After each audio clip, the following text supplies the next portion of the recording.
Questo piccolo dipinto rappresenta, attraverso una scena semplice, un uomo e una donna raccolti in preghiera. L'Angelus, appunto, che dà il titolo all'opera, è il nome dato al suono delle campane che 3 volte al giorno chiamano i cattolici praticanti a recitare una preghiera in memoria dei defunti. I 2 contadini hanno sospeso il lavoro di raccolta delle patate e deposto tutti gli strumenti necessari, come il forcone, il cesto, i sacchi e la carriola, meticolosamente rappresentati sulla tela. L'autore dell'opera raccontò nel 1865: «L'Angelus è un quadro che ho dipinto ricordando i tempi in cui lavoravamo nei campi e mia nonna, ogni volta che sentiva il rintocco della campana, ci faceva smettere per recitare l'Angelus in memoria dei poveri defunti». Un ricordo d'infanzia dell'artista quindi diede lo spunto per realizzare questo quadro. In esso non c'è la volontà di celebrare un sentimento religioso, infatti Jean-François Millet non era nemmeno un credente praticante. Il pittore si concentrò piuttosto sui ritmi che scandiscono la vita dei campi e in particolare qui osserviamo un momento di sosta, di pausa dalla fatica.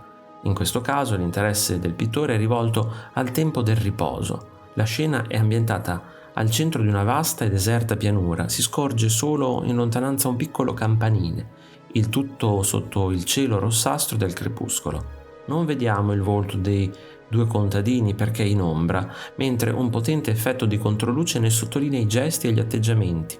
Inizialmente commissionato dal magnate americano Thomas G. Appleton, l'opera fu terminata durante l'estate del 1857. La tela ebbe un enorme successo popolare. Esposta per la prima volta al pubblico nel 1865, fu rivenduta a diversi collezionisti prima di arrivare nel 1910 al Louvre e infine al d'Orsay nel 1986. Il dipinto ispirò l'artista olandese Van Gogh, che ne realizzò una versione e fu al centro delle attenzioni morbose di Salvador Dalí. Il pittore spagnolo era convinto che in realtà l'opera raffigurasse una coppia di genitori in preghiera sulla bara di un bimbo. Arrivò addirittura a chiedere e ottenere una radiografia che in effetti rivelò sotto strati di pittura la sagoma di un parallelepipedo. Un cambio di idea? Forse proprio la bara, ma ad oggi questa ipotesi ha perso credito. Danneggiata da un folle nel 1932 ma poi restaurata, l'Angelus nel corso del XX secolo è diventata una vera icona a livello mondiale.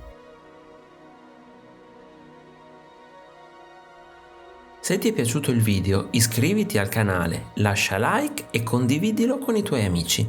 Ti invito anche a visitare il mio negozio.